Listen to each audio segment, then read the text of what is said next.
Hello everyone! So for today's video mga mi, i-share po namin ang pagpunta sa Space and Time Cube Museum sa Conrad Hotel, Pasay City.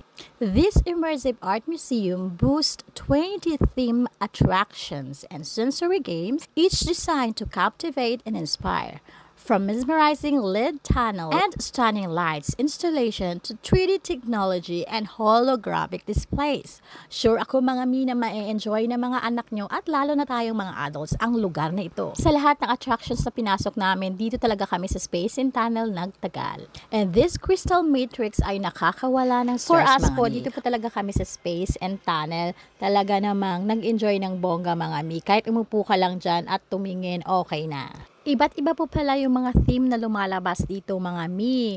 Mga ilang minuto, iba ipapakita. Tapos maya-maya naman dadalhin ka sa ibang lugar. At ito naman dadalhin ka sa panahon ng mga dinosaur mga mima. Talaga namang parang totoong hinahabol ka dyan mga mi. Kaya enjoy na enjoy ang lahat na andyan. Sa mga gustong pong pumunta dito mga mima, ang entrance fee po nila is $880 for adults and $680 for children. Mas maganda mga mima kung nakapag-book na kayo ng ticket sa clock mga mima kasi hindi na po hassle at hindi na po kayo pipila. O yan na mga mi. Have a blessed day and enjoy watching!